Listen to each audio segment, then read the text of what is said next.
بسم الله الرحمن الرحيم الحمد لله الذي هدانا لهذا وما كنا لنهتدي لولا أن هدانا الله وصل اللهم على سيدنا محمد وعلى آله وصحبه أجمعين. Assalamu alaykum wa rahmatullahi wa barakatuhu. Dieu dit dans la sourate Ali Imran, la troisième du Coran, قُلْ إِن كُنْتُمْ تُحِبُّونَ اللَّهَ فَاتَّبِعُونِي yuhbibkumullah. Si vous prétendez aimer Dieu, alors prenez le messager de Dieu comme modèle et exemple. L'imam Ibn Qayyim al-Jawziyya rahimahullah dit: le plus dur n'est pas d'aimer Dieu. Le plus difficile, c'est pas de faire le pas vers Dieu par amour. Mais le plus dur, c'est d'être aimé par Dieu. C'est pas parce que toi tu aimes quelqu'un que la personne automatiquement t'aime. Ainsi, Dieu dit: si vous prétendez, si vous voulez, si vous cherchez à vous rapprocher de Dieu et à l'aimer, vous devez emprunter un chemin. Ce chemin, c'est l'amour du prophète sallallahu alayhi wa sallam. Et quand on aime quelqu'un, on lui obéit. On le prend comme modèle, comme exemple. On s'imprègne de sa personnalité. Ainsi, l'amour de Dieu est conditionné par l'amour du prophète sallallahu alayhi wa sallam. Car beaucoup prétendent croire au prophète, aimer le prophète, mais leurs paroles et leurs actes contredisent et trahissent leurs prétentions. C'est pour cela, le Coran est clair: fattabi'ouni, suivez-moi. C'est moi qui vais vous accompagner pour vous rapprocher de Dieu. Je vais vous accompagner en vous expliquant, en vous donnant le vrai sens de la religion. لِيُبَيِّنَ لِلنَّاسِ مَا نُزِّلَ إِلَيْهِمْ. Un des objectifs majeurs du prophète, de la prophétie, c'est quoi? C'est que le prophète sallallahu alayhi wa sallam doit expliquer aux gens ce que Dieu attend d'eux. Ce que Dieu nous a dit de faire des choses, de ne pas faire d'autres choses, à travers son livre qui est le Coran. Et le prophète sallallahu alayhi wa sallam est là pour interpréter la parole de Dieu afin qu'on ne s'égare pas. En fait, ses dires, ses actes, ses approbations sont des garde-fous. C'est pour cela il y a des courants de pensée qui se sont égarés. Il y a des gens qui appartiennent à des courants de pensée qui s'égarent. Les premiers qui existent aujourd'hui, qui sont contemporains, ce qu'on appelle les coranistes, qui prétendent que le Coran est suffisant pour être un bon musulman pratiquant. Car d'après eux, tout est dans le Coran. Nous n'avons pas besoin d'un support qui s'appelle la tradition, la sunna. Il est clair et évident que ces gens se trompent, car le deuxième pilier de l'islam, qui s'appelle la salat, que vous venez d'accomplir, n'est pas dans le Coran de manière explicite.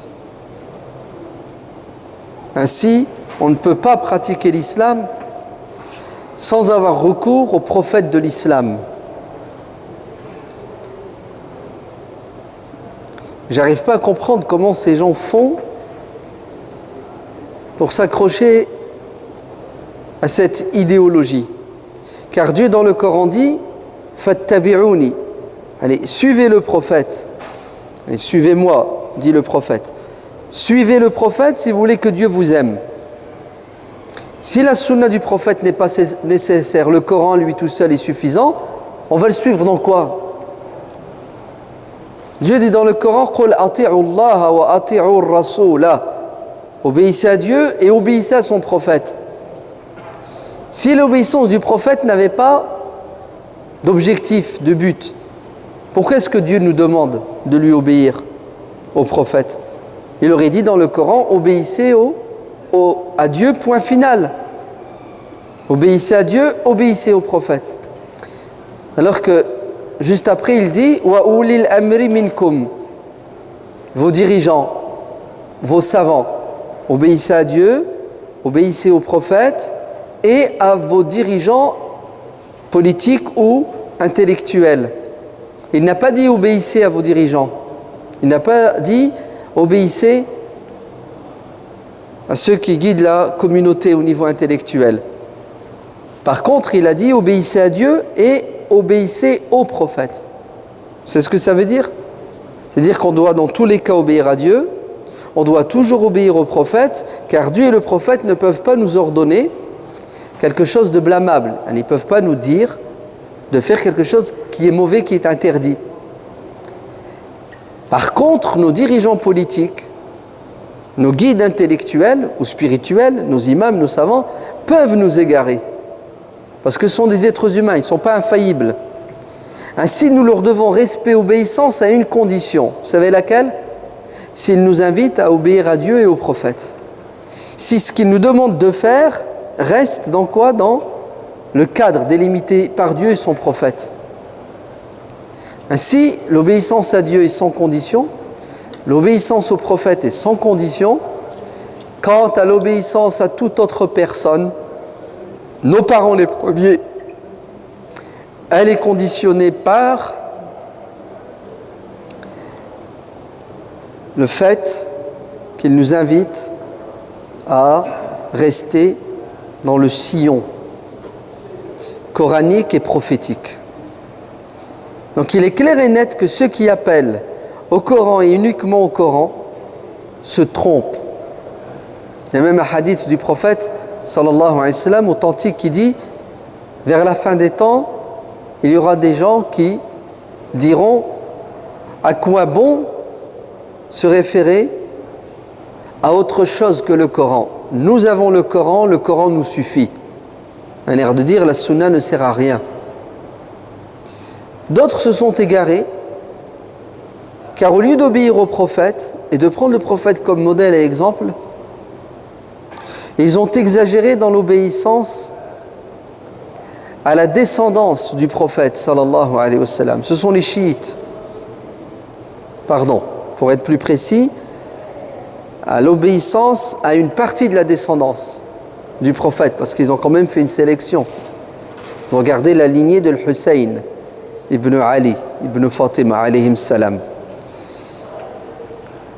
Et l'amour les a aveuglés, si bien qu'ils considèrent, les duodécimains, que ces 12 descendants de Ali sont infaillibles et que leurs dires, leurs actes, leurs approbations sont source de loi.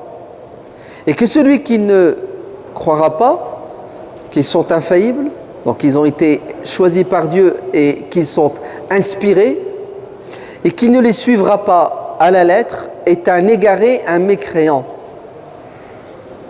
Nous avons deux extrêmes. Ramenons les choses au centre. Il est évident que tu ne peux être musulman que si et seulement si tu crois en Dieu et en tous les prophètes. Et le dernier des prophètes, sallallahu alayhi wa sallam, est pour nous le modèle et l'exemple par excellence. Ainsi Dieu nous dit لَقَدْ كَانَ لَكُمْ فِي رَسُولِ اللَّهِ أُسْوَةٌ حَسَنَةٌ. Vous avez dans le messager de Dieu un modèle parfait. وَإِنَّكَ لَعَلَى خُلُقٍ عَظِيمٍ. Tu es d'un noble caractère, ô messager de Dieu. Ce qui sous-entend que les musulmans doivent le prendre comme modèle. Et bien entendu, on sait très bien que le messager de Dieu a joué plusieurs rôles. Il a transmis la parole divine, il l'a expliqué, il l'a mise en pratique, Il a éduqué les musulmans, mais il a été aussi juge, médiateur, réconciliateur, commerçant à un moment donné, chef d'État, chef militaire, père de famille, époux, un être humain comme tout le monde. Et nous devons bien faire la distinction entre le messager de Dieu qui parle au nom de Dieu, et nous devons comprendre ses paroles et les appliquer, et l'être humain qui parle en son nom et qui agit à la lumière de son savoir, de son expérience, de son éducation, de son héritage culturel, de son intention d'atteindre le bien. Et là, il nous est demandé de quoi? Il nous est demandé de prendre de cet héritage prophétique ce qui correspond ou ce qui va dans le sens de notre intérêt.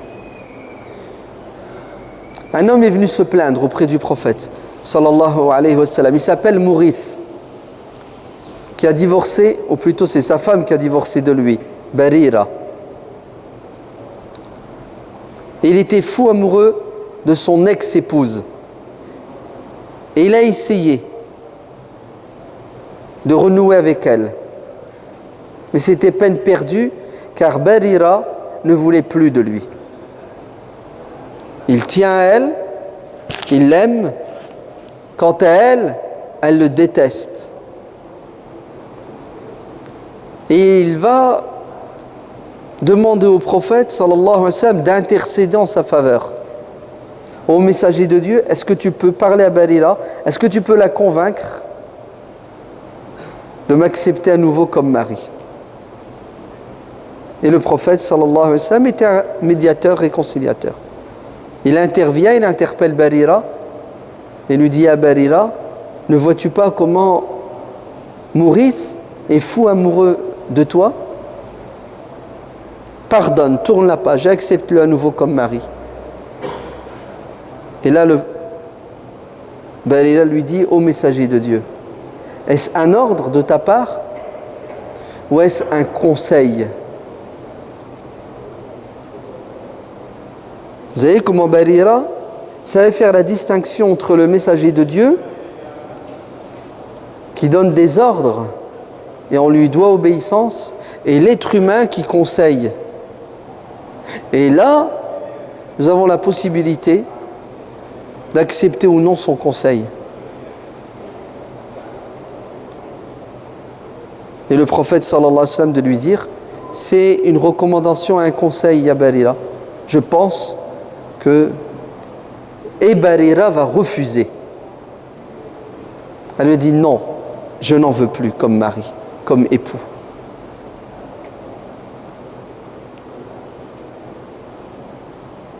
Un homme interpelle le prophète sallallahu alayhi wa sallam, il s'appelle Julaybib.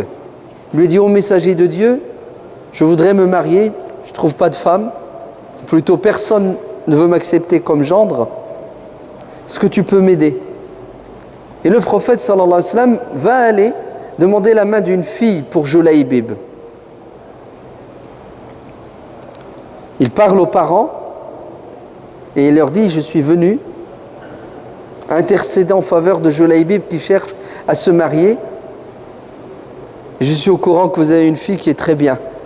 Est-ce que vous voulez bien la donner en mariage à Julaybib? Et écoutez bien, ça va être un refus de la part des parents de cette fille qui n'accepteront pas l'intercession du prophète sallallahu alayhi wa sallam pour Julaybib. Pourquoi? Parce que Julaybib ne leur plaît pas. Julaybib avait des qualités mais il avait des défauts. Et ils ont estimé en tant que parents qu'il ne convenait pas à leur fille de l'épouser. Bien que le prophète l'ait proposé. Vous comprenez bien que ses parents n'ont pas désobéi au prophète, n'ont pas refusé de se soumettre au messager de Dieu. Parce qu'ils ont fait la distinction entre eux, le messager qui donne un ordre, qui a une dimension spirituelle et religieuse, et l'être humain qui donne des conseils qui sont soumis à la critique de celui qui les écoute. Et c'est à son bon vouloir de suivre ou de ne pas suivre. La fille va intervenir et dire « J'accepte de me marier avec Julaybib car je fais confiance au messager de Dieu. Si le messager de Dieu me l'a proposé, alors, même s'il a des défauts, par amour pour le messager de Dieu, par confiance envers le messager de Dieu, je suis prêt à l'épouser. » Et elle l'a épousée, elle a été heureuse. Mais vous remarquez bien qu'ici à nouveau que certains compagnons comprenaient que aimer et suivre le prophète ne signifie pas suivre le prophète dans tout ce qu'il faisait et dans tout ce qu'il disait. Le prophète sallallahu alayhi wa sallam était à table, on lui a offert un repas et il a demandé « Qu'est-ce donc que cette viande ?» On lui a dit « C'est du lézard au messager de Dieu ». Et le prophète s'est abstenu de manger du lézard. Les compagnons assis lui ont dit au messager de Dieu, c'est interdit. Il a dit non, pas du tout. C'est que le lézard ne fait pas partie de mes habitudes alimentaires. Je n'ai pas mangé ça moi dans ma jeunesse. Et le compagnon va manger cette viande. On voit ici à nouveau que ce n'est pas parce que le prophète s'est abstenu que c'est interdit ou déconseillé. Le prophète s'abstenait de faire des choses, non pas en tant que messager, mais en tant qu'être humain, qui a des goûts, qui a des couleurs, qui a reçu une éducation. Vous entendez? Et parfois il faisait des choses, non pas en tant que prophète inspiré, mais en tant qu'être humain. Ils ont dit du prophète qu'il aimait bien la viande de mouton et en particulier l'épaule, qu'il aimait bien le sucré. Devons-nous, malgré nous, aimer la viande de mouton et le sucré? Non. Pourquoi? Parce que cela ne fait pas partie de la sunna, de la tradition du prophète, au sens où celui qui l'applique a appliqué un acte de religion où il sera récompensé. Et ça fait partie de la sunna du prophète au sens où on a décrit le prophète, on a des informations sur le prophète, et celui qui essaiera de se conformer au prophète dans tous les domaines, le culturel, l'économique, le politique, tout ce qui fait partie des choses de ce bas monde, avec une bonne intention, par amour et intelligence bien entendu, sera récompensé. Donc, il est clair et évident que nous devons suivre le prophète sallallahu alayhi wa sallam et le prendre comme modèle et exemple dans le religieux, n'est-ce pas? Dans les choses de ce bas monde, nos savants ont toujours, en commençant par les compagnons, discuté. Vous entendez? Ils ont discuté. Ils avaient toujours un esprit critique quant à ce que le prophète faisait, disait dans la gestion de ce bas monde. Il y a même une fenêtre ouverte, une porte ouverte dans le religieux. Puisqu'un jour, lors de la prise de la Mecque, le prophète sallallahu alayhi wa sallam a délimité le territoire sacré. Il a dit que le territoire sacré de la Mecque commence à tel endroit et s'arrête à tel endroit.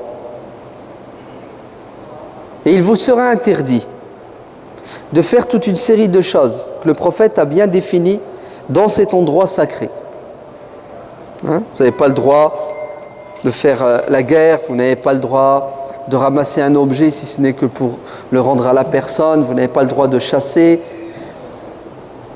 Zone religieuse et naturelle protégée, puisque vous n'avez même pas le droit de couper les arbres. de cette zone sacrée. C'est haram. Al-Abbas ibn Abd al-Muttalib, son oncle, intervient et dit au messager de Dieu, peux-tu faire une exception et nous laisser profiter d'un arbre qui s'appelle l'Idkhir, car nous avons besoin de ces feuilles pour nous soigner les yeux et de son bois pour le feu. Et le prophète dira à l'Abbas et aux musulmans jusqu'à la fin des temps, oui, vous ne touchez à aucune plante, à aucun arbre, sauf l'Idkhir. Vous voyez qu'ici, le prophète sallallahu alayhi wa sallam a tenu compte de l'intérêt, maslaha, des musulmans. Et il a fait une exception, alors qu'à l'origine, c'est interdit de toucher à quoi? À la flore, à la végétation du territoire sacré. Cette manière de penser, la sunna du prophète sallallahu alayhi wa sallam nous permet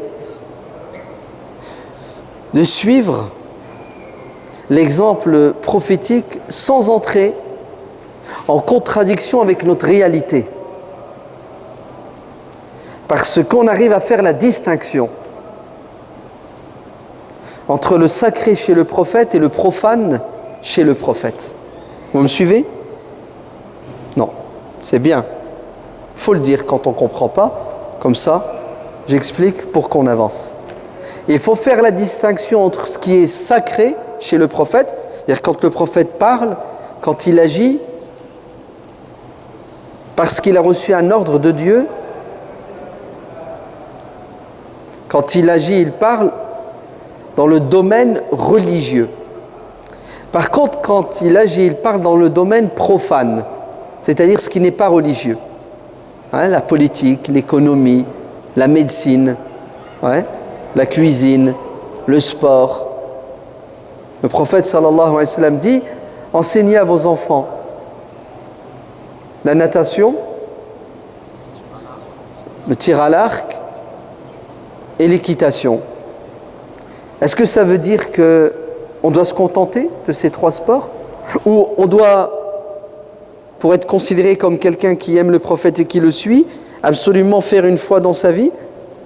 Ou souvent de l'équitation, de l'arc ou de la natation? Non. L'équitation, vous comprenez un peu pourquoi. Chez les Arabes, tu ne sais pas conduire une voiture, tu ne sais pas monter un cheval ou un chameau, tu n'es pas clair, n'est-ce pas? De dire, la natation, il n'y avait pas de... il n'y avait pas de quoi? Il n'y avait pas d'eau. Certes. Et le tir à l'arc, c'est normal chez un arabe tirer à l'arc.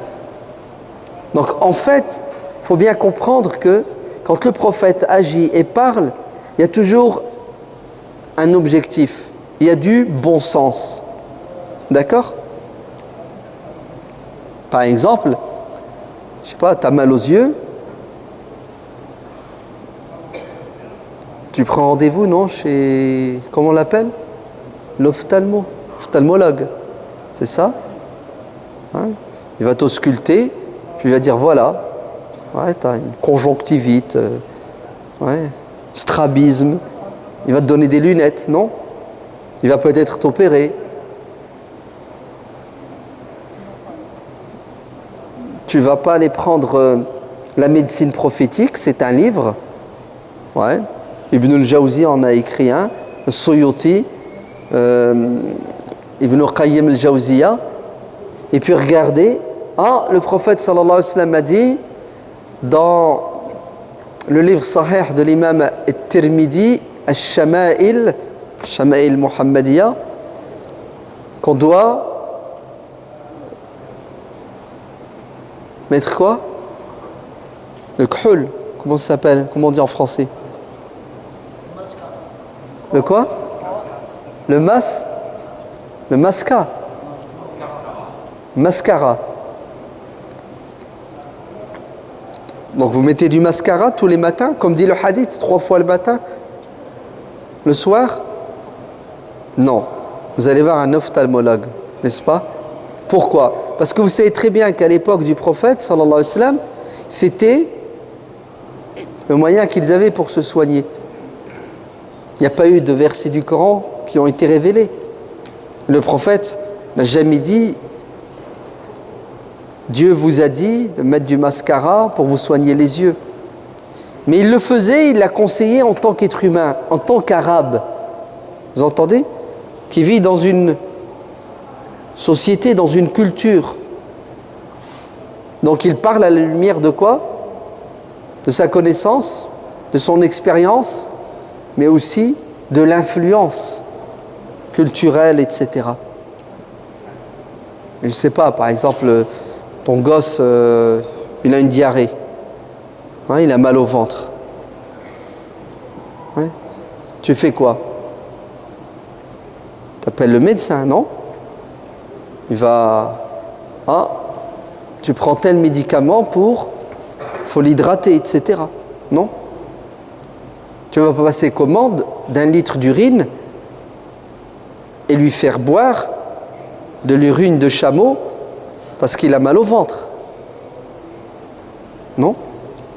Chez les Arabes, c'était quelque chose, un remède. Prendre de l'urine du chameau, du lait. Oui, parce que à l'époque, leur expérience dans la médecine arabe les a menés à ce résultat. C'est efficace, ça l'était pas, je ne sais pas, j'y étais pas. Mais en tout cas, je suis sûr et certain qu'aujourd'hui, celui qui a mal au ventre, ben, il va aller voir un médecin, après un spécialiste, et nous allons nous soigner à la lumière de quoi? De la science et de l'expérience moderne. Et ainsi de suite. Donc nous devons suivre le prophète, sallallahu alayhi wa sallam. Et le fait de le suivre, c'est une preuve d'amour. Mais nous devons le suivre à la lumière de l'intelligence, pour faire la distinction entre ce qui fait partie du religieux et de ce qui n'en fait pas partie. C'est clair? C'était l'introduction. Le prophète est un modèle et un exemple. Allons-y. Dieu met en exergue, il insiste dans le Coran, wa innaka la'ala khuluqin azim. D'un air de dire, ressembler au prophète dans ce qui faisait son charme et sa beauté. Le prophète était beau physiquement, vous entendez? Mais sa beauté morale était encore beaucoup plus resplendissante. Ainsi, Dieu dit dans le Coran, puisque Aïcha dit que le prophète alayhi salam se comportait comme le Coran incite tous les êtres humains à se comporter, c'est-à-dire qu'il a mis en pratique les enseignements coraniques. Khudil afu wa'mur bil 'urf wa'rid 'anil jahilin wal kazimin al ghayz wal 'afina 'anil nas. Ainsi le prophète savait contenir sa colère et il savait passer au-dessus des bêtises des êtres humains, ne tombait pas dans leur piège. Son petit-fils, je ne sais plus, si, son arrière-petit-fils, Ali ibn al-Hussein ibn Ali ibn Abi Talib, sort un jour de la mosquée, il était accompagné de quelques-uns de ses élèves, et voilà que quelqu'un l'interpelle et se met à l'insulter. Qu'est-ce que fait Ali? Il prend cet homme et l'éloigne. Et il dit à ses élèves, laissez-moi avec lui. Et vous savez ce que fait Ali? Il l'écoute. Et l'autre se met à le critiquer et à l'insulter. Et une fois qu'il a fini, vous savez ce qu'il lui a dit? Tu n'as plus rien à rajouter? Il lui a dit non. Et alors que Dieu me pardonne pour tous les péchés que je fais et toutes les fautes que je commets. Prochaine fois, si tu veux me conseiller, ne le fais pas devant mes élèves de cette manière, car je crains et j'ai peur qu'ils réagissent violemment à ton égard.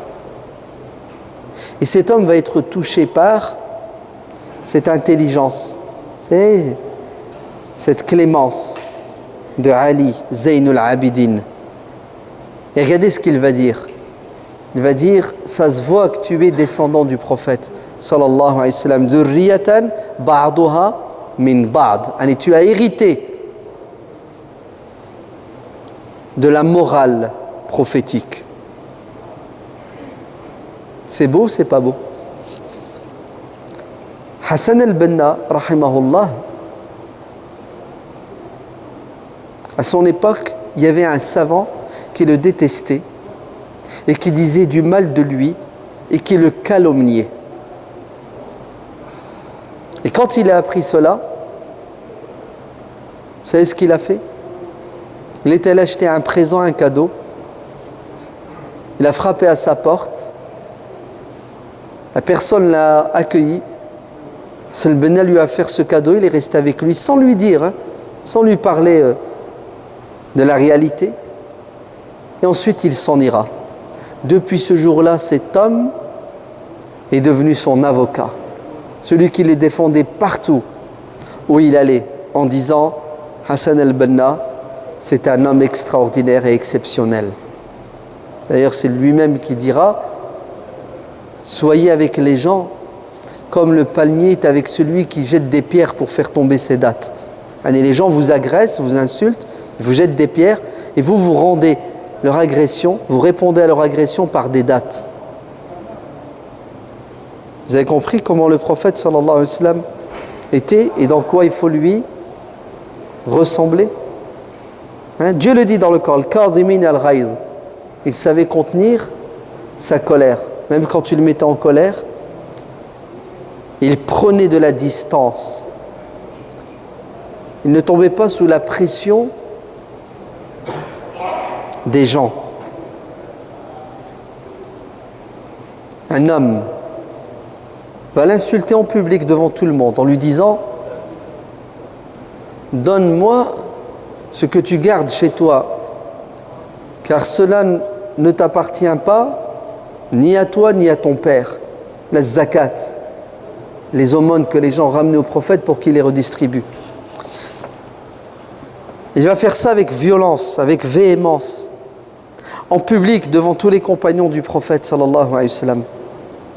Et les compagnons ont voulu réagir et le prophète les a retenus et les a calmés en leur disant « Laissez, c'est une affaire entre lui et moi. » Vous avez vu? Tu ne peux pas le déstabiliser. Il reste ferme dans ses principes. Il le prend avec lui et il lui donne un peu d'argent. Es-tu satisfait? Il lui dit non. Il lui redonne de l'argent jusqu'à ce qu'il fût satisfait. Vous avez vu la générosité du prophète sallallahu alayhi wa sallam?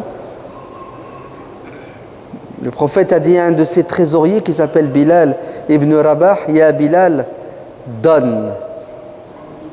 Ne crains pas la pauvreté, car Dieu est généreux. Vous entendez? Anfiq wa la takhsha min dhil arshi iqlala. Et le prophète était un donateur exceptionnel. Il donnait de sa personne, de son temps, de sa bonté, de ses biens, se priver pour que les autres puissent jouir. Et là, l'homme est satisfait. Le prophète lui dit, alors accompagne-moi dans la mosquée. Les gens que tu as mis en colère tout à l'heure, en m'insultant, tu vas quoi? Tu vas les réconforter, en leur disant qu'entre toi et moi, il n'y a plus d'animosité. Et l'homme va prendre la parole en public en disant, c'est quelqu'un de bon et de généreux, Muhammad, alayhi salatu wassalam. Et il s'en ira. Vous avez compris? Ça s'appelle suivre le prophète. Ça s'appelle appliquer la sunna du prophète sallallahu alayhi wa sallam. Jarir ibn Abdillah a dit, depuis le jour où je me suis converti, à chaque fois que mon regard croisait celui du prophète, le prophète me souriait. Il dit que chaque fois que le prophète entrait en contact avec le visuel, il le voyait, le prophète lui souriait au visage. Parce qu'ils ont dit du prophète qu'il était quelqu'un de souriant en permanence, malgré les responsabilités qui pesaient sur lui. Vous entendez? Il était sollicité en permanence, malgré sa crainte de Dieu, révérentielle. Malgré tout cela, le prophète sallallahu alayhi wa sallam savait faire la différence entre quoi? Entre ses devoirs envers les gens et ses obligations, qui ne l'empêchaient pas d'assumer ses responsabilités au niveau éthique et moral. Il y en a, ils font la gueule 24 heures sur 24, alors qu'ils ont ça comme responsabilité. Ils sourient 1 fois par semaine. Et au quotidien, il fait vivre l'enfer à son entourage parce que il ne sait pas apporter la vie. Est-ce peut-être que lui-même, il n'est pas vivant? C'est-à-dire qu'il n'est pas heureux. Comment peut-il rendre les autres heureux avec un sourire? Le prophète, sallallahu alayhi wa sallam, suivez le Coran. Dieu dit dans le Coran, Fas'alu ahla dhikri in kuntum la ta'lamun. Questionnez ceux qui savent lorsque vous ne savez pas. Et regardez comment il est honnête, notre prophète, sallallahu alayhi wa sallam. Lorsque son fils est décédé, Ibrahim,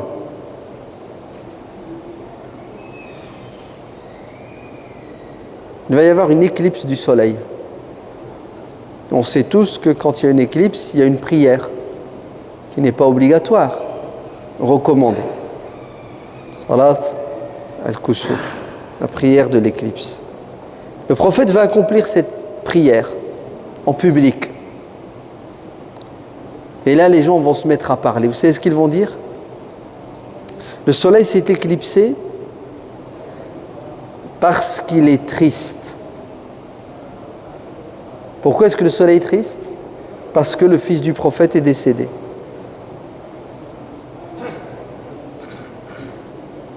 Ça, ce sont les restes de la jahiliya. Et le prophète a mis 23 ans pour éduquer ses compagnons. Vous savez, ils n'ont pas changé du jour au lendemain. Ils ont mis du temps pour évacuer l'héritage arabe mauvais. Donc les Arabes croyaient, pensaient que les phénomènes naturels pouvaient, à un moment donné, se soumettre aux aléas de la vie de tout un chacun. Le fils du prophète c'est quelqu'un de grand, d'extraordinaire, est décédé, le soleil subit les conséquences de ce décès. Et vous savez tous qu'entre vous et moi, c'est de la folie, c'est de la bêtise. D'accord? Les lois physiques n'ont que faire de la mort ou de la joie de quiconque. Bien qu'il y ait aujourd'hui beaucoup de gens qui y croient, hein, n'est-ce pas? Peut-être dans le sens inverse. Ils croient que les astres ont un impact sur nous. Ce qui n'est pas faux physiquement. Hein. Le soleil, il a un impact sur nous, n'est-ce pas? La lune, la marée haute, la marée basse. Mais croire que parce que tu es quoi, cancer, c'est ça hein? Non. Hein? L'horoscope à bannir, n'est-ce pas? Regardez comment le prophète, sallallahu alayhi wa sallam, a été quelqu'un d'honnête. Au lieu de saisir l'occasion et de dire aux gens, effectivement, le soleil s'est assombri, entre guillemets, hein, par tristesse pour la mort de mon fils, pour qu'il se mette en valeur.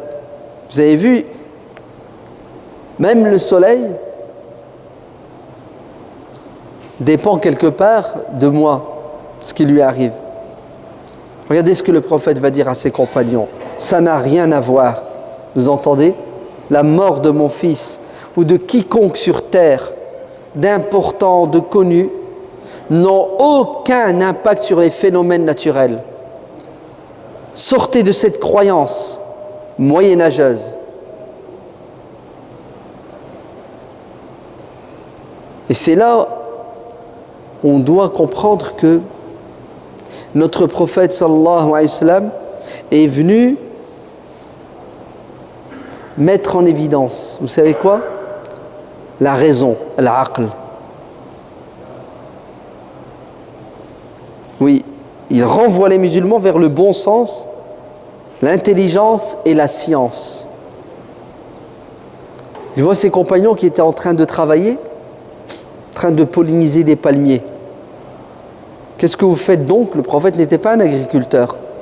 Dire prophète, on est en train de polliniser. C'est mâle-femelle, la fécondation. Chez les plantes, ça existe aussi. Le prophète va émettre une remarque. Ça ne sert à rien, ce que vous faites. Parce que le prophète n'est pas un expert. Le problème, c'est que ces musulmans qui étaient en train de bosser ont pris pour argent comptant ce que le prophète a dit. C'est-à-dire, ils n'ont pas su faire la distinction entre eux, le prophète qui parle au nom de Dieu du monde invisible auquel nous devons croire, et le prophète qui parle en tant qu'être humain, qui émet une remarque. J'aime, j'aime pas. Oui, il peut se tromper. Ils vont prendre à la lettre ce qu'il a dit, ils ne vont pas analyser, ils vont arrêter le boulot, ça ne sert à rien, dit le prophète. Et 9 mois plus tard, la récolte est nulle et faible. Et ils vont les se plaindre. Disant, prophète, tu nous as dit que ça servait à rien. Et voilà le résultat. Je lui ai dit, écoutez, attendez, on va s'expliquer. Ok, vous êtes plus savant et expert que moi dans les affaires de ce bas monde.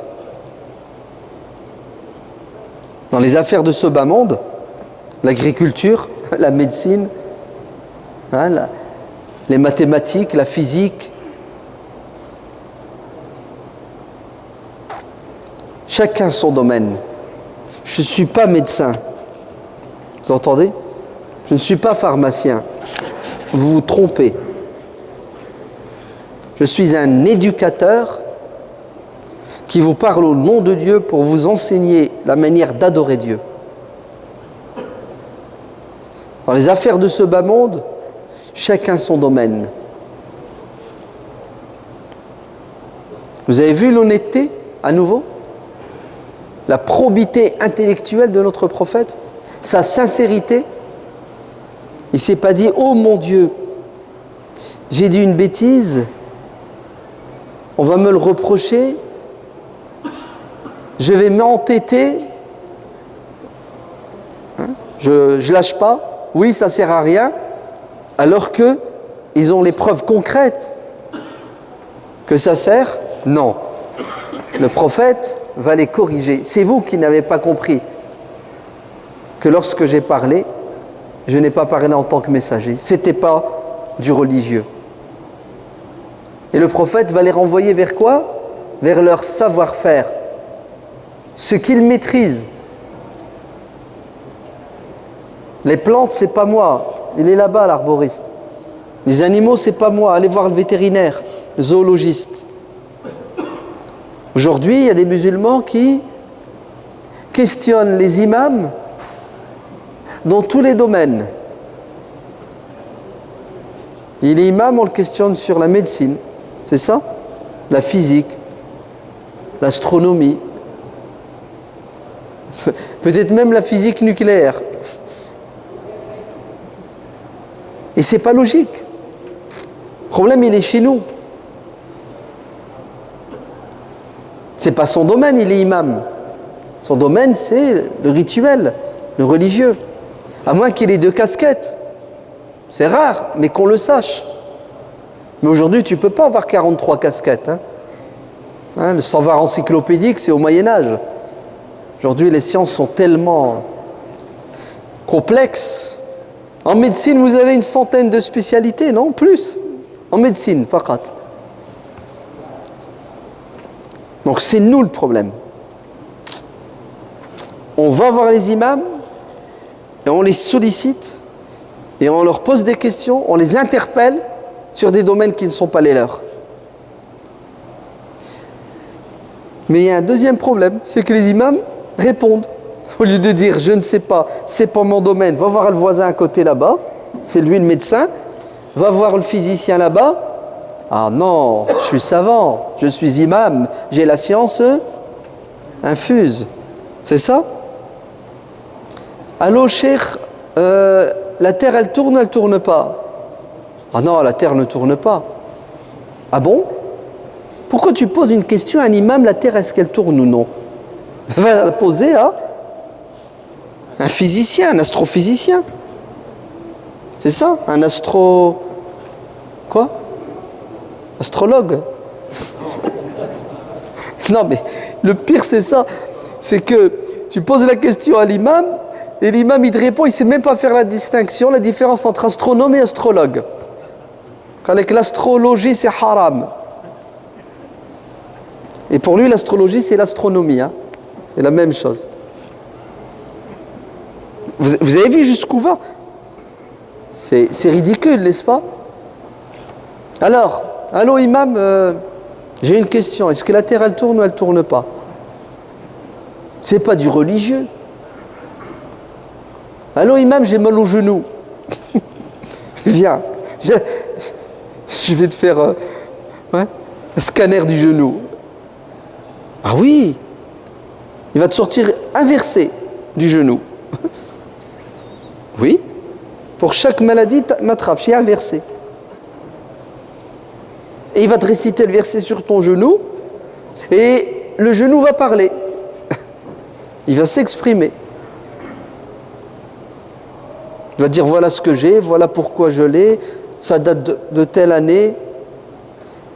Vous savez que le problème il est chez nous. On va questionner des gens qu'on ne doit pas solliciter parce que ce n'est pas leur domaine. Et j'ai même envie de vous dire, même dans le domaine dit religieux, il y a des spécialités. Il connaît le Coran par cœur et sa spécialité c'est la psalmodie. Ça s'arrête là. C'est pas un juriste. Et oui, c'est pas un juriste. C'est pas la même chose. Et même s'il est juriste, il y a le droit de la famille, non? Il y a le droit économique, non? Relations internationales, politiques. Il y a aussi des spécialités en droit. Vous le savez ça, hein? Droit commercial, droit pénal. Il y a des branches. Non.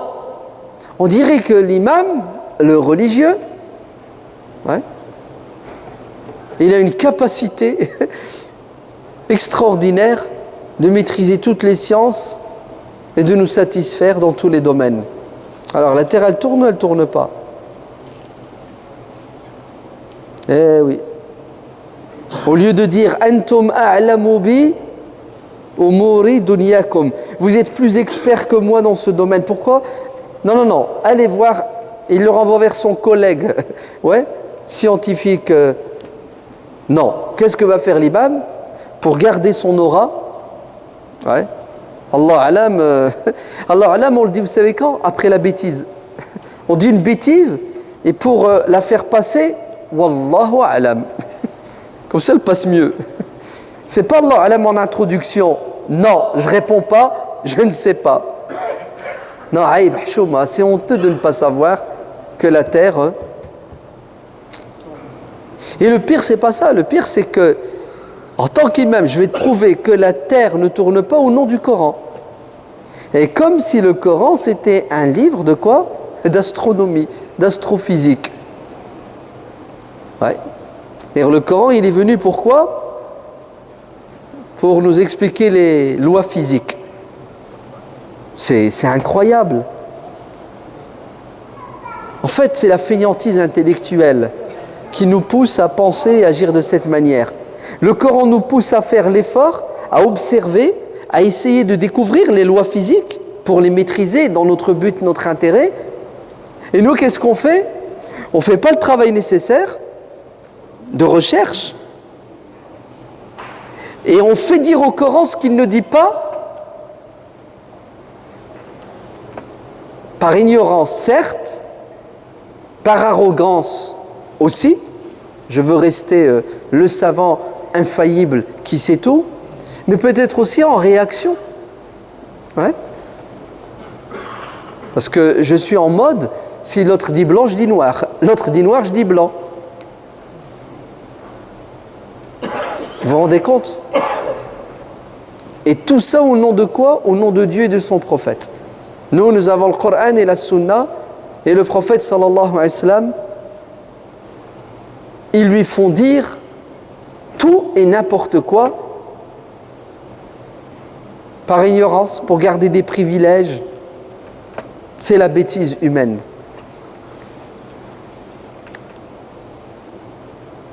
Je crois que vous l'avez tous vu, la vidéo, hein, ouais, de la terre qui ne tourne pas. Ouais, malheureusement, hein. Elle circule trop vite et c'est une catastrophe. Entre nous, hein, c'est une catastrophe pour lui, mais pas pour moi. Parce que c'est que nous, on n'a pas de pape. Quoique si, un petit peu, ouais. Si, quand même. Ah oui, hein, aujourd'hui, vous savez comment les musulmans... La preuve que c'est vrai, c'est que Cheikh Intel l'a dit. Ouais. La preuve que la terre ne tourne pas, c'est que le grand conseil des grands savants du grand pays, c'est ça? Tout est grand, hein? Il s'est réuni et il a décidé que la terre ne tournait pas au nom du Coran et de la Sunna. Oui. Donc, l'âne, c'est plus on obéit à Dieu et au prophète, on suit Dieu et le prophète. Vous savez c'est quoi? C'est le cheikh a dit. Et comme le cheikh est infaillible, il ne peut pas se tromper. Vous avez vu l'égarement? Donc, la terre ne tourne pas. Et pour vous convaincre, je vous fais une petite démonstration rationnelle. Ouais. Si la terre tournait et que j'étais en avion, et l'avion il décolle, ben, jamais j'atteindrai mon objectif.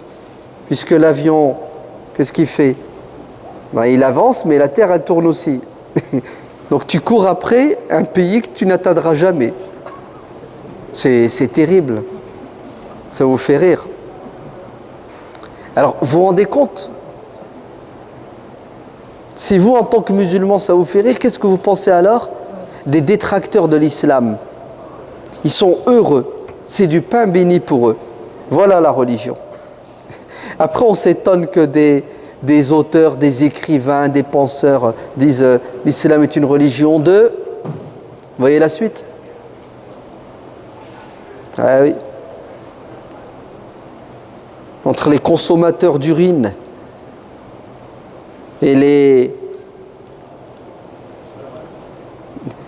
physiciens, astrophysiciens du week-end, tu te poses des questions sur l'avenir de notre religion dans notre monde où la science a fait des bonds, des années-lumière. Suivre le prophète sallallahu alayhi wa sallam, c'est le suivre dans son comportement, le suivre dans son enseignement. Le prophète est venu construire notre intellect.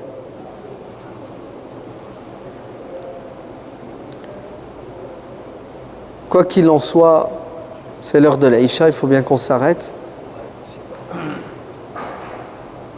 Le prophète sallallahu alayhi wa sallam n'a cessé de nous inciter à acquérir le savoir. Étudiez, Allah ibarak fikum. Étudiez. Sinon vous allez être victime de tendances, de courants, de gourous et d'ignorants. Il nous a laissé sur une voie droite, c'est la voie de la bonne compréhension de la religion. Car une religion mal comprise égare les gens. La preuve, toutes les sectes qui ont vu le jour avaient le Coran et la Sunna. Et encore aujourd'hui, sauf les coranistes qui n'ont que le Coran et qui ne veulent pas de la Sunna. La bonne compréhension. Que Dieu fasse miséricorde à notre imam Hassan al-Banna. qui te dit tout commence par al-fahm, la bonne compréhension. Man yuridillahu bihi khayran yufaqihu fid-din. Lorsque Dieu veut du bien de quelqu'un, il lui donne la compréhension intelligente de la religion, en profondeur, pas la superficialité ou le zèle, le zèle du néophyte qui t'excite et qui t'empêche de réfléchir. Wallahu a'lam. Walhamdulillahi rabbil alamin.